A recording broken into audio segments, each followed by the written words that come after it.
Hey, what's up, everybody? Welcome back to the Club Junkie podcast. It's Masters Week, baby. It's the best week of the year. It is literally the best sporting week of the year for me. And I think if you're a golfer, this is just the pinnacle. It's the best part of the year. If you live in the north, it means golf season starting. I mean, the Masters it kind of kicks off a lot of stuff. So before we get into today's show, of course, this episode brought to you by Titleist and the new TSR wood line. The hours have been put in. The work has been done. As the moment approaches, you either fear it or you feel it. For Titleist, it's a moment filled with pure anticipation, the culmination of a relentless pursuit of speed in every form. So step up and settle in with confidence. Titleist TSR is here. The new TSR drivers take everything that made TSI the number one driver on tour and pack even more performance into every head. From new face technologies to CG improvements and aerodynamic refinements, when everything moves the needle, you're playing at Titleist speed. Go to Titleist.com to learn more about TSR metals and to schedule your fitting today. Titleist TSR, find your faster. So, Titleist TSR, yeah, I'll be playing a little TSR this year. I'll be playing a lot of drivers. I'm gonna play a little TSR. TSR2 has been right in my wheelhouse. So, hopefully, you guys having a great, like I said, Masters weekend. I'm just a huge fan of the Masters. It's like I said, the ultimate sporting event every year. This is like, some people have their Super Bowl or whatever. Like the Masters is it for me. So, as a lot of you know, I've been one time. I got to go to a practice round in 2016. It was amazing. I want nothing but to go back again. I know, it's impossible to get tickets, but I want to go back again. Going once doesn't necessarily scratch that itch entirely. You still have the desire to go back and see it again. And like I said, I went on a practice round. I went on a Monday, and it was absolutely cool. It was so cool. I loved going. Now looking back, I really love the fact that I went on a practice round day for the first time. I brought a camera, took a bunch of pictures, just had fun walking around. The crowds were less than like on an actual weekend day, like a Sunday or something like that. So just a lot to enjoy. I went with my dad, my uncle, and my brother, and I actually have a family member, an aunt, who lives down kind of around there, so we had a place to stay. I mean, it was just like, everything just worked out, and it was an absolute blast. So we walked every single hole.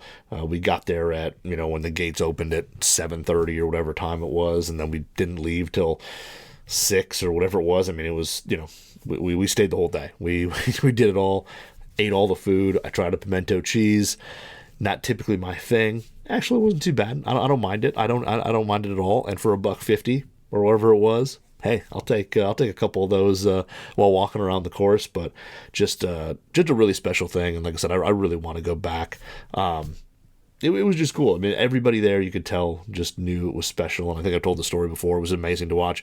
Watching a guy who was having a cigarette with his buddies, walked all the way over to the trash can, threw a cigarette butt away, walked all the way back to his buddies, and they walked off. And you're just like, I just don't see that happening at every event. I think a lot of those people toss that thing on the ground, whatever, and move on. And you could just tell it was something special. So, and as high as expectations as you have when you walk in there of how perfect the place is, it's perfect. It exceeds them. It meets them. You're not going to be disappointed. And then how they always talk about the undulation and the elevation of the course and all that. Yeah, it's true. 10 looks like a ski slope when you walk. We actually came up through 10, so we started at the green.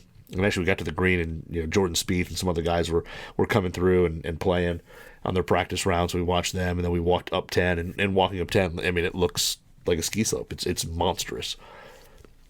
Just overall, really, really cool. It was just an amazing experience. The green on 6 is just absolutely tiny. That little shelf in the back right is like a dinner plate. I don't know how you get a ball to get up there and stop. And it was really cool. And you actually get pretty close. Like some of those holes there, you actually get pretty close to the players too. Even, especially if you're following groups that aren't like the huge names. I can't remember who we were following. We weren't necessarily following it. We were just kind of going hole to hole. And I want to say it was like Brendan Steele and, somebody else. And I think it was on 6. We were right behind the ropes, and, one of the guys walked over, dropped a couple balls behind the green, hit a few wedge shots, and I could have just reached out and touched him. It was that close. It was amazing. It was really cool. So the food, dirt cheap, really, really good. I think the most expensive thing on the menu from what I remember was like an imported beer, which I can't remember what it was. It was like Harp or something like that. But it was like $5, and that was like the most expensive thing on the menu.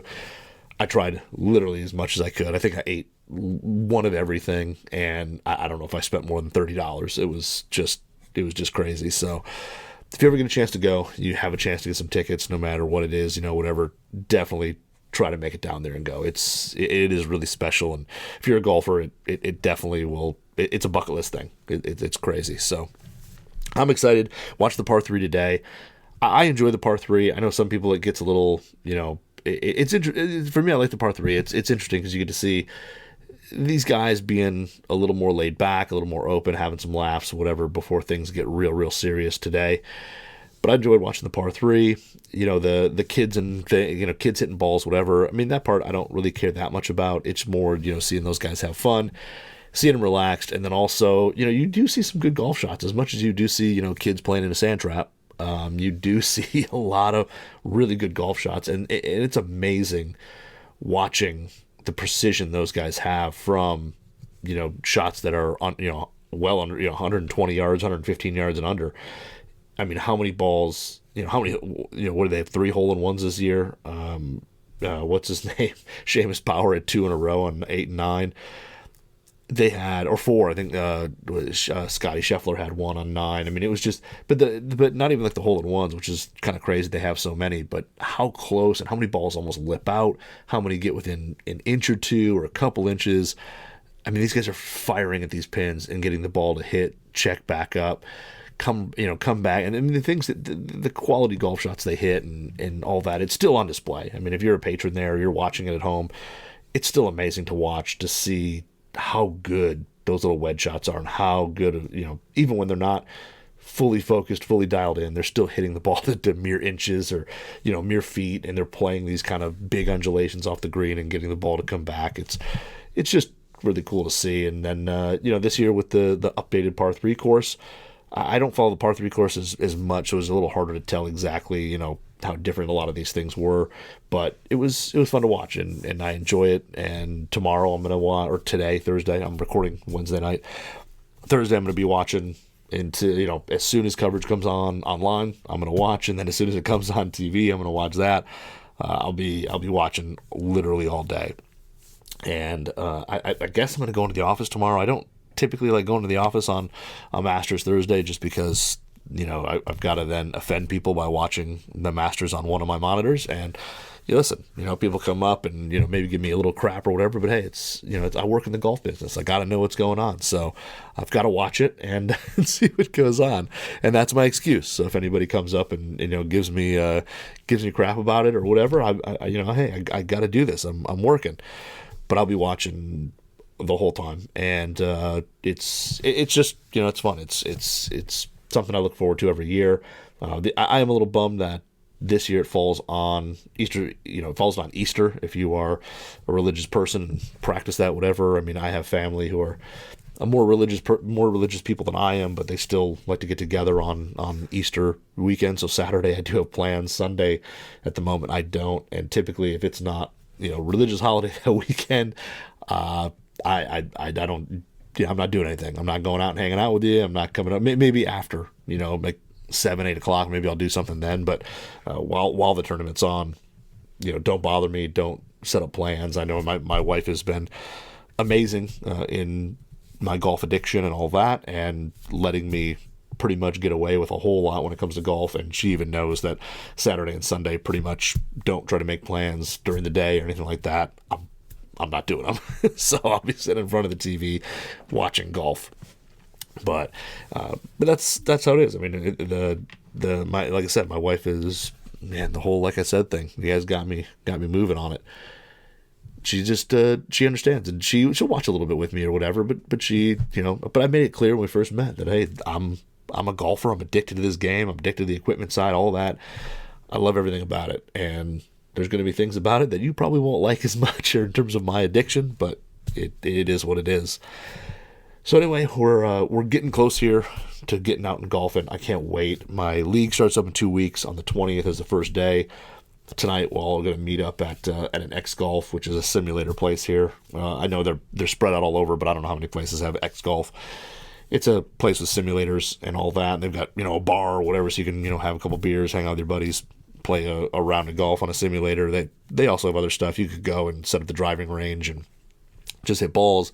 You can play different games, a bunch of different things. But a bunch of guys from the league are going to go up, do that, and kind of hang out. Maybe some of the new guys, meet some of them. I know we got a few new faces this year in the league, but then I'm excited to get out and play on Thursdays, and it's always fun because I think a lot of you like following along and listen to how either good or bad or whatever my round was, and also I'm out there with brand new equipment, and every week there's something new in the bag, minimum at least one thing, usually more than that. So this year I'm excited. But it was warm today. It was windy, but it was like 70. It was unfortunately raining all day. It was soaked.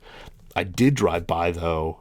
We went to pick up my daughter from school, and we went by, and there's a private course, Lockmore, right where I live, and we drove by there as we were driving to go pick up my daughter, and I was shocked, and I saw guys out playing. There was like a foursome out there playing, and I was blown away that a private course had people out there. I think they had temporary greens, greens out in the fairways, but it was so wet. We had got a ton of rain this week, and then it was even sprinkling and kind of raining today. I was blown away that they were out there playing because it must have been just wet, just soggy. But I was jealous. I saw them out there, and I was jealous because they were all just wearing pants and polos, and you could tell they were having, they were out playing, and I was jealous of that. But I'm firing up Thursday, or 2 weeks from now, Thursday. The old league starts up, and Thursday night men's league, and we'll break down some clubs and break down my terrible game and see if I win any money at skins or close to the pin or any of that jazz. But got a bunch of stuff that I'm excited to get on the course. There's a couple things that I like. I got a bunch of wedges that I'm just really waiting to get on the course because you can hit them on the range and hit them off mats, but it doesn't really tell you much about like turf interaction and stuff like that.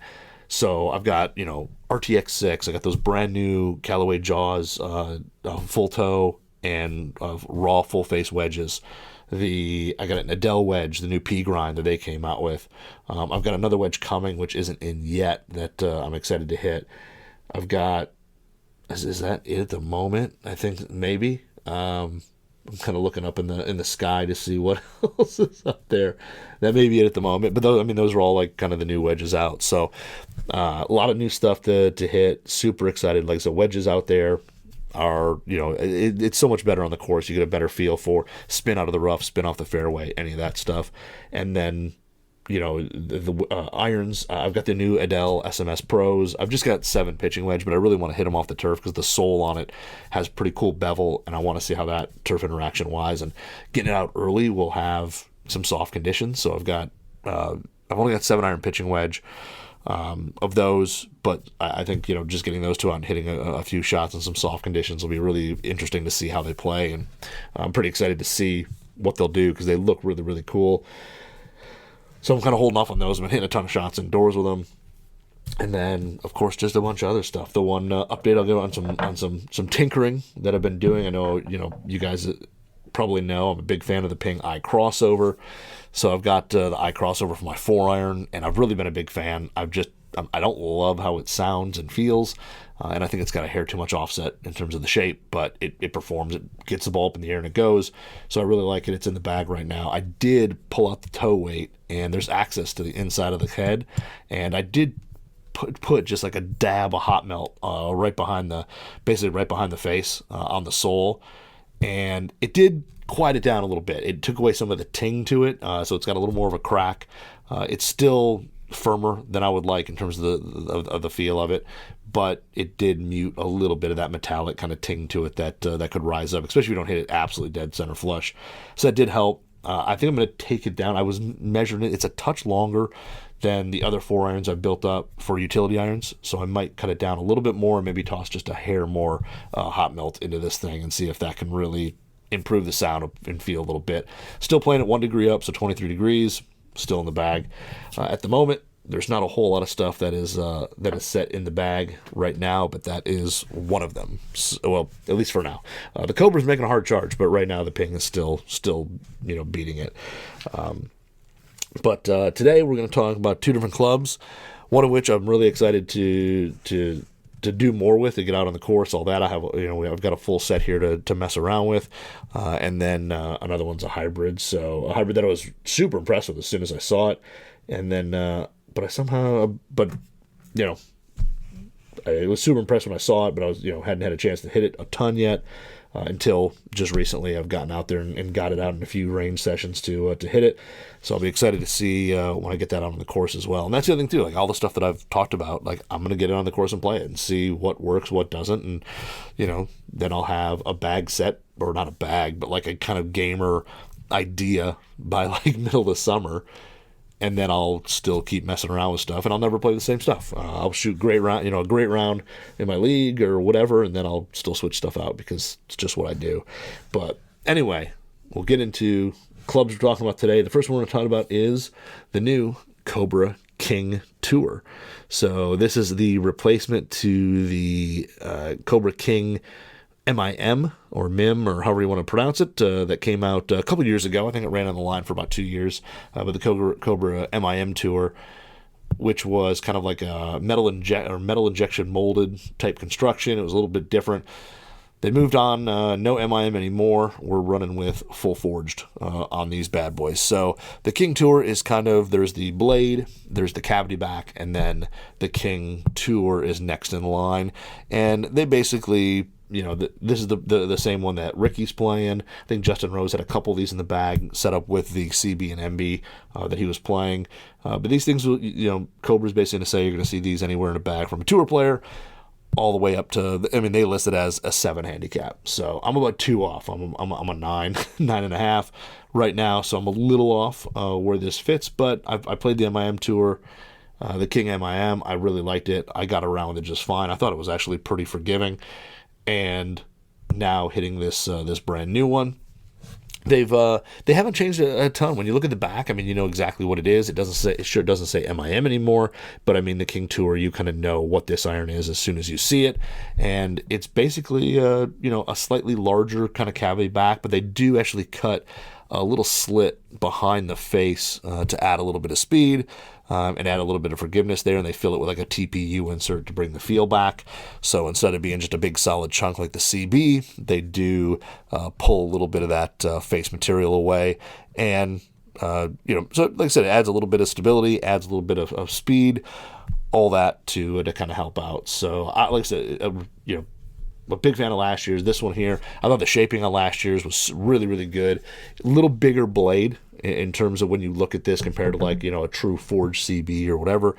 Little bigger overall shape. Now this one here, they did kind of massage things up a little bit, slightly changed up the look. I feel like I don't think they added necessarily offset, but the transition from the leading edge into the hosel is just a little more rounded. It's a little more curved. It's got a little more bend to it than the previous version did. So in terms of looks, it makes it look like it has more offset. I haven't looked at the actual offset number to see, one, if they publish it, and two, well, they do publish offset. That to see if they, is it the same or at least listed the same? It looks like more when you look at this iron compared to the MIM Tour and you set that down. It definitely looks like it has more offset to it. Now, again, I don't know the exact number. I was trying to see if they maybe had their clubs, the older clubs listed on their site, so I could take a look real quick. But I don't see it right there, so I'd have to go and look and take a few minutes to look. But anyway, it looks like it has a hair more offset, and then the leading edge has got a touch more roundness to it. It's got a little more of a radius. You notice it more in the long irons, less in the short. I've got the 7 iron in my hand. You can just see there's a little more roundness to that leading edge than there was with the MIM Tour. Excuse me. Other than that, pretty similar. Top line is, I think, kind of a medium thickness. It's kind of trending towards the thinner side. It's a little softer around the toe, not super squared off, but it's also not like super rounded and bubbly, and it doesn't make a big round shape. It's got a good tour look to it. Better players, when you set it down, are going to like it. They're going to like it a lot. And my one complaint, I wish they would just kind of go back to last year's kind of hosel configuration or that shaping. I wish they'd go back a little bit.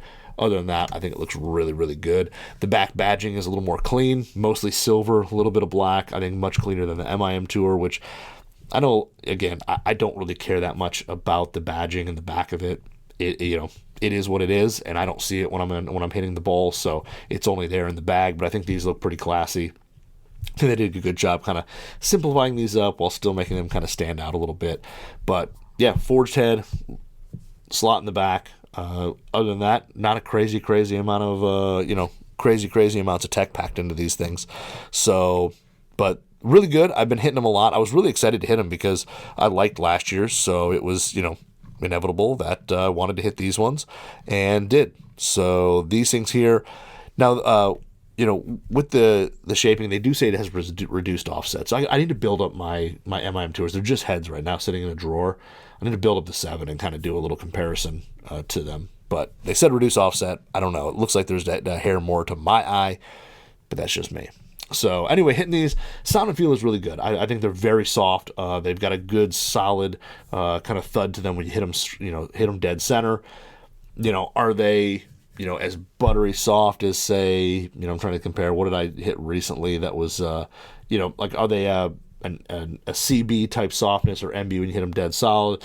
No, they've got a little more firmness to them, just a hair more audible sound, but still very, very muted, very heavy thud, especially when you hit them center. They definitely have good responsiveness. You're going to know kind of where you hit it. I've actually been hitting these pretty good. I've cleaned them up a little bit. If you're watching this on YouTube, if you search Golf the Barracks Radio, you can see I've got a little bit of a wear going in the center, but pretty darn good. Hit a few a little high on the face, so a little bit fat, but got some definitely dead center and not definitely far out on the toe like I usually have when I'm swinging irons and swinging them poorly. The other thing with these, they've got the Project X LZ shafts in them, 6.0s, 120 grams, and when I kind of go through the numbers, this is not a shaft that I've ever really truly loved. I've hit it. I got to hit it back in the day, right when they came out with it, and I think they sent me, when I first tested it, I was doing some shaft testing for the forum, the Golf the Barracks forum, and I think I got a set of these pre-production LZs that were 6.0s at, They labeled them 6.0s at 115 grams or whatever, and I think I even commented, I was like, they feel kind of soft, whatever, and I think they actually bumped everything up and made the 5.5 6.0s, the 6.0s, or the 6.5 6.0s, the 6.0s 5.5, they kind of basically moved everything up a flex, because everybody, I think, said they played a little bit soft. So the 6.0s are now 120 grams, 6.5s are, I think, 125, and they make a 7.0, I think that's 130. But these are the LZs, and the LZ is a great shaft. It's a little higher launching shaft, which is something I typically like. I've just never really got along with it, even from those days into now. I've hit a handful of them, and they feel good. They're definitely a smoother feeling Project X shaft. For whatever reason, though, I don't get along with the profile really well. So I'm gonna before I give you some numbers, I'm gonna just say that like I said, still a good shaft if you're looking for something that's higher launching, easy to get up in the air, still good dispersion, all that. It's still a solid option. So they came basically stock everything. Sound and feel really good. I think I said it already. Sound, a little bit of click to it, very, very minimal. When you strike it in the center, you're not going to hear any of that. When you get it out on the toe and on the heel, a little low in the face, then you're going to start hearing that. Even if you hit a little fat, catch it high in the face, you're going to feel something. But when you get out on grass, that's not going to matter anyway, because the ball is going to be, the club's going to be moving at a greatly reduced speed as it comes into the ball. Sound and feel really good. I thought the MIM Tours before had a really good sound and feel. I know there was kind of, when they first came out, I know there were some internet reviewers who kind of dogged the sound and feel of those, and I didn't understand that, because when I was hitting them well, I thought they felt and sounded really, really good. These, I feel like they actually have maybe just a little more solid feel to them, maybe just a hair softer than the previous ones. And then performance, I thought they were pretty good. I think they're really good. I think the heads are really good. I think if I could toss a different set of shafts in these heads, which I'm going to do, they're really, really solid. Forgiveness wise is definitely better. I think than I think you could definitely be a worse than a 7 handicap and find success playing these. I think these are still forgiving. I think that face slot, which just adds a little bit of flexibility, still gives you some good ball speed on mishits. It still gives you, dispersion wise, they're still pretty darn good. And comparing this to like a ZX4, no, of course, something like that is going to be, much more forgiving. If you compare to these like a Forge Tech X from the Cobra line, yes, you're going to get more stability and more forgiveness with that. You're going to get a hotter face, all that stuff. This stuff is meant for precision, consistency, and, hitting the same shot over and over again, working the ball, all that.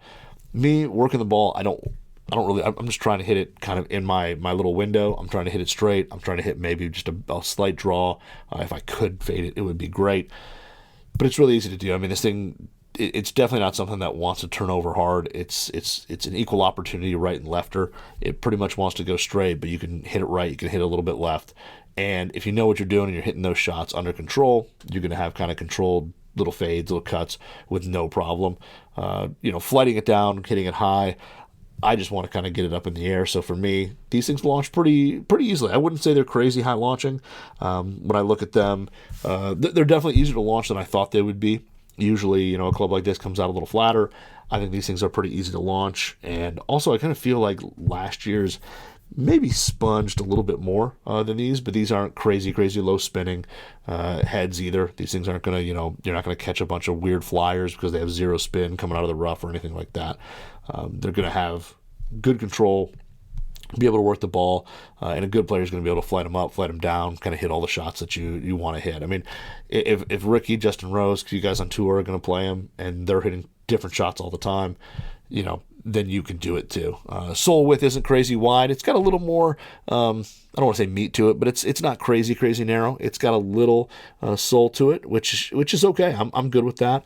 I'm fine with having a little more beef down there for turf interaction, for softer conditions. Do they put the bounce on here? They do not put the bounce on line, but they look to have a little bit of bounce, and they should have pretty good turf interaction when we get them out on the course, which I will be doing as soon as I can. So anyway, really solid. When I was hitting these, distance-wise, it was interesting. They weren't the crazy longest, and again, I'm going to say it's a little bit just of, a shaft that doesn't fit me great into these heads, because I feel like some other 7-irons I was hitting definitely longer, but hitting them just as good as some others, and I feel like the ball speed, stuff like that, isn't that far off. That I'm losing that much distance. But again, so carry distance on these, and this is a 7-iron. We're going 149 for carry distance, and this is like a couple range sessions, all that. And I don't pull out, I'm going to pull out, like, I guess, horrible shots. If I totally just come over the top, hit one dead left, sniped, whatever, terrible, yes, I'm going to delete that one. But if I just miss it, and it's a shot that, this on course typically is my 160 club. When I hit it well and all that, it's a 160 club. But I'm going to leave in the shots that I hit off the toe, hit it thin, whatever. I'm going to leave a lot of those shots in. So 150 was kind of my average over a bunch of shots, 2 different range sessions. 149 was the number.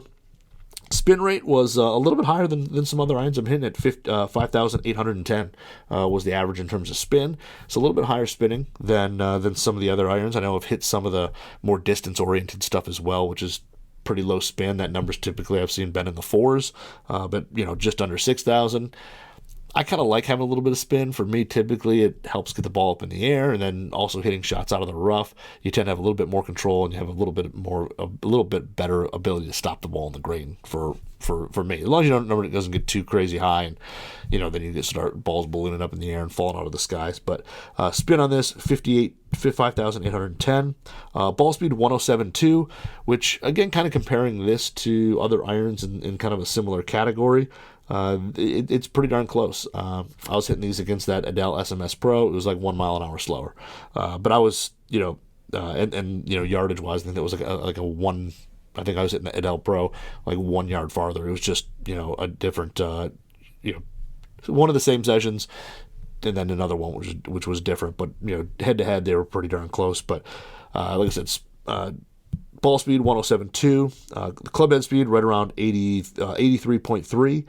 And then smash factor 1.28. So not too bad, not crazy. I mean, you're not looking at crazy high numbers like some of the distance irons out there that now launch the ball like crazy. These also play off a 32-degree 7-iron, so kind of in between being crazy jacked and traditional.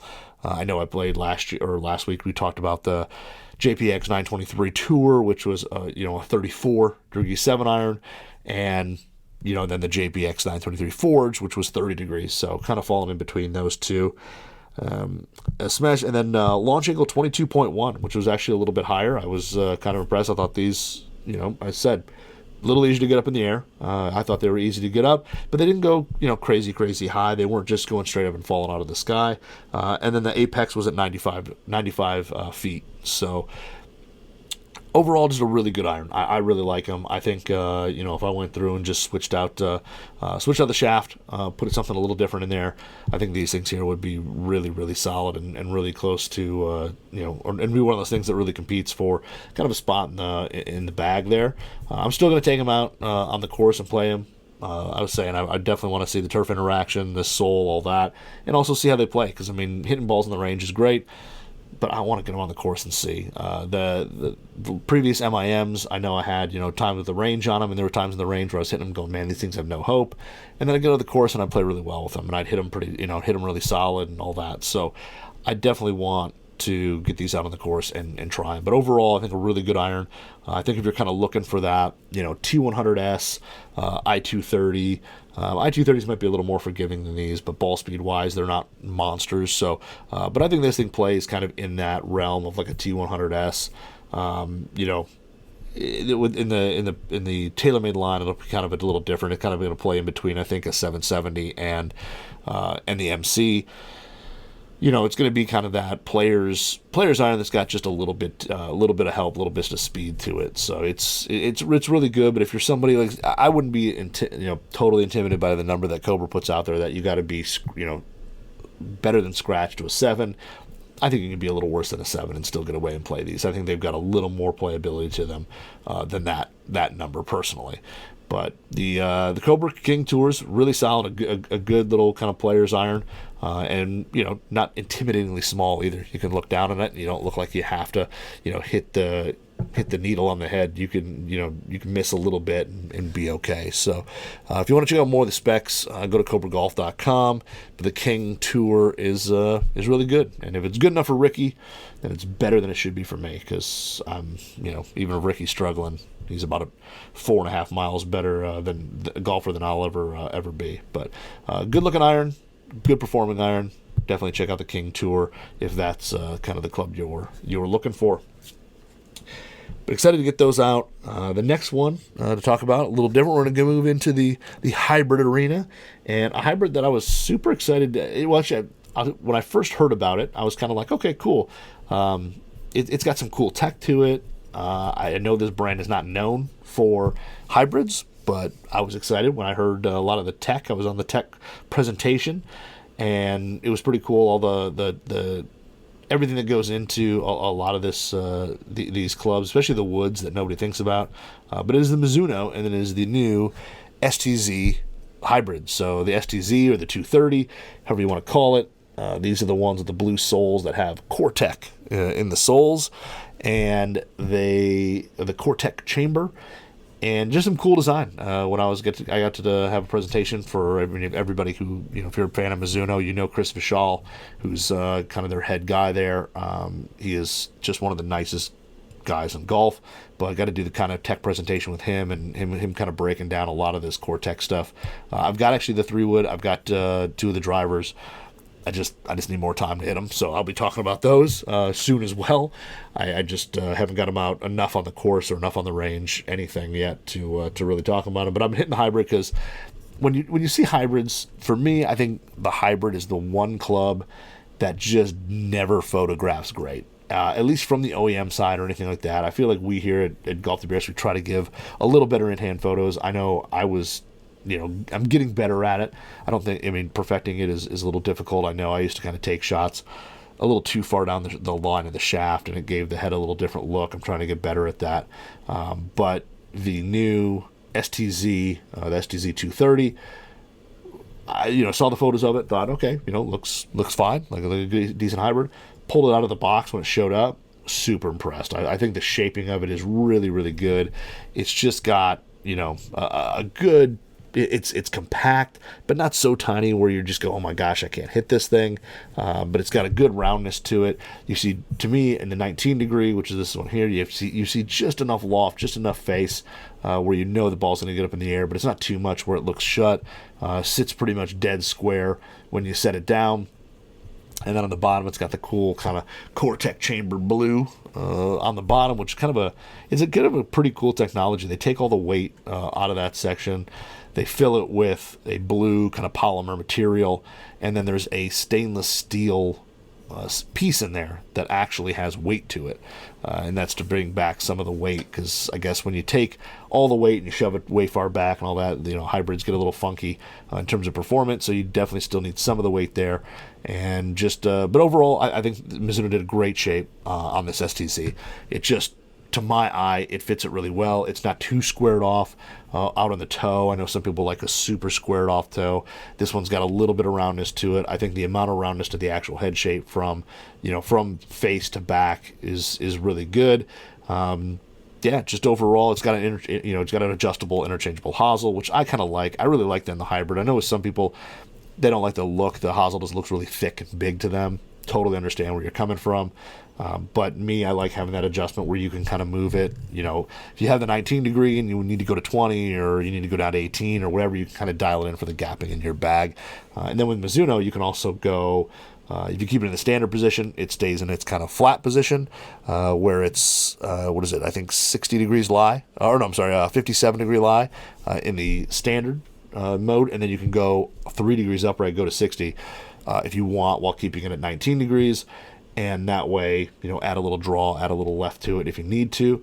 The other thing about these is that the top finish on them is pretty much minimal. There's the Mizuno, the Roadrunner, as they call it, the Roadrunner symbol, and then there's just a tiny line in the back that just says STZ.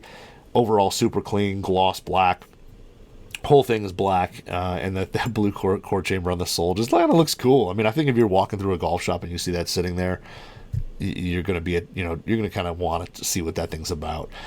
But overall, really good look. I really love the shape as soon as it came in. And then the shaft that came in it was one of the UST Link, so the Link Blue hybrid in a 75X. So that the Link Blue, which is kind of cool. I've had success with that shaft in the woods, and it's kind of that mid-launching, mid-spin kind of shaft, which is great.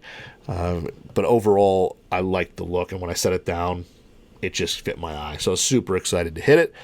19 degrees, this thing will go from 17 to 21 with the adjustable hosel.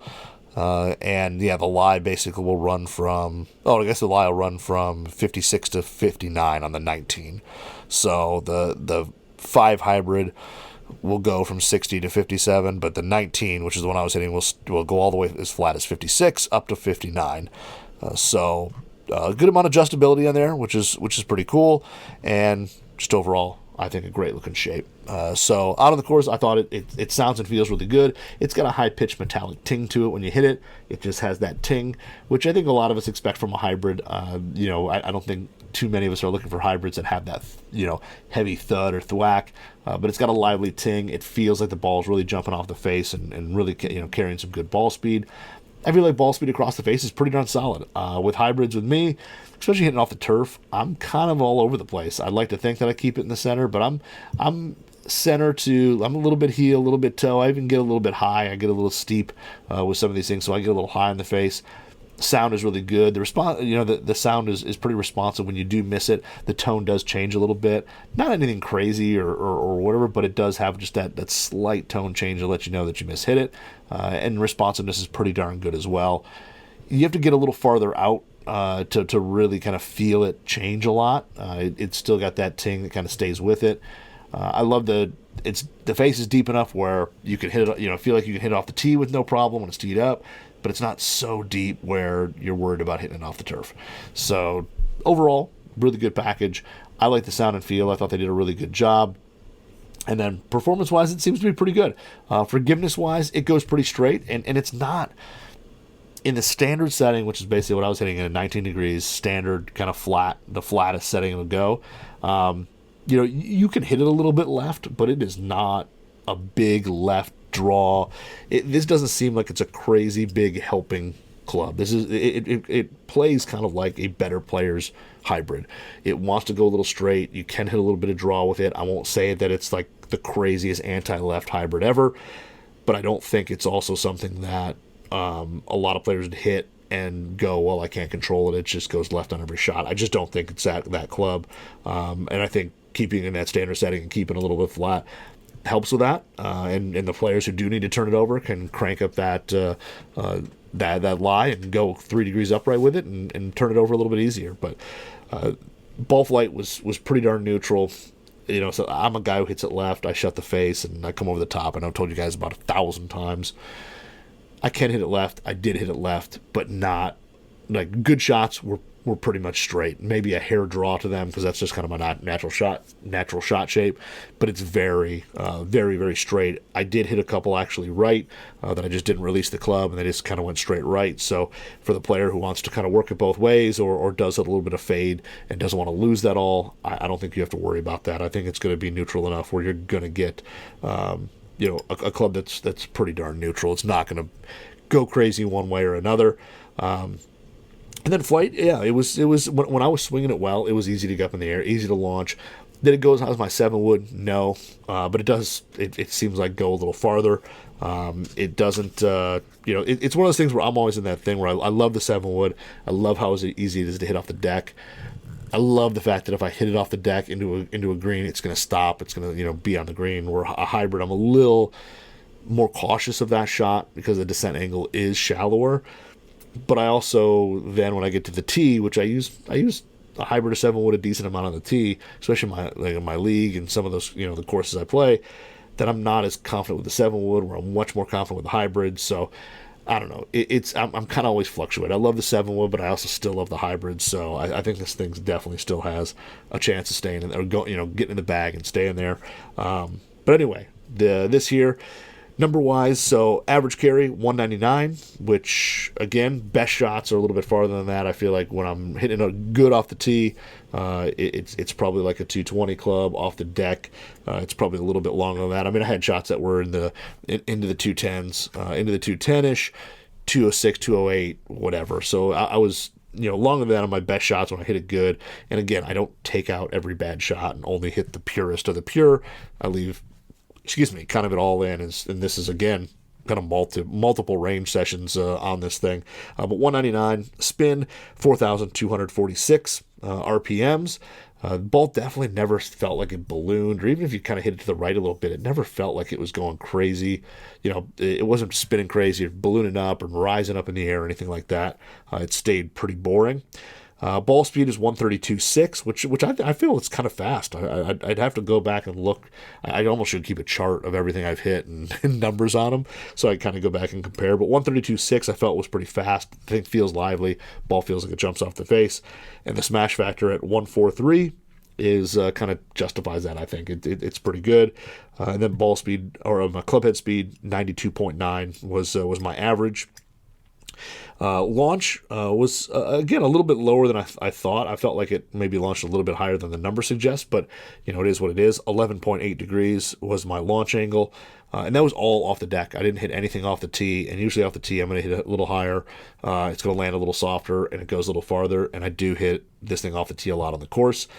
Just on the range, it's depending on the range you go to.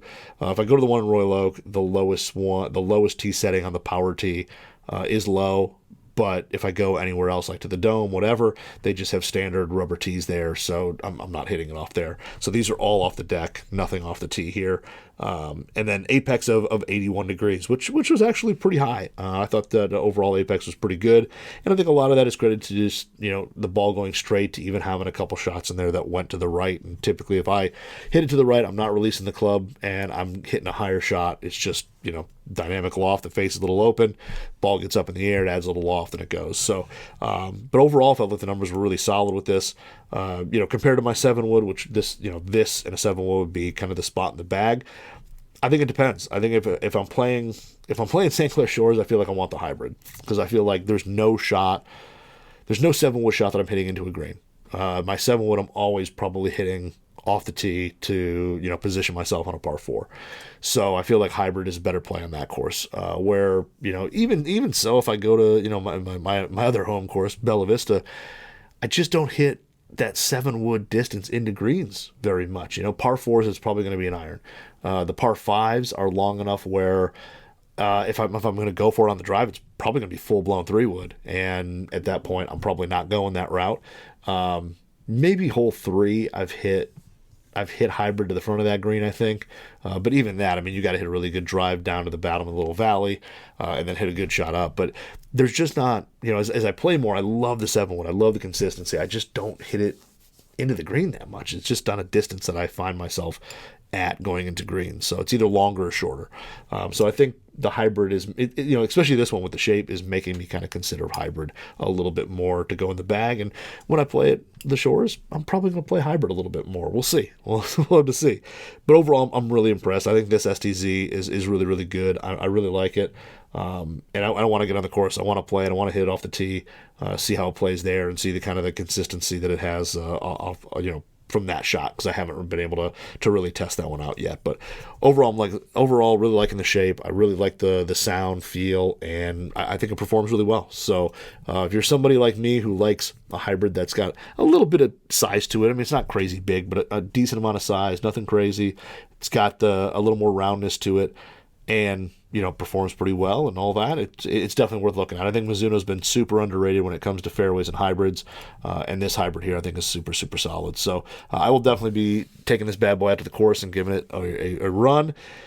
It's pretty darn good. So if you go to MizunoGolf.com, click on the hybrids, it's got all that stuff, and you can kind of check it out for yourself as well. But definitely has a shot at being a gamer / it'll have that course dependency, whether I go 7-wood, whether I go hybrid, it'll probably be in there and have a shot, because I do like the look. So anyway, that's all I've got.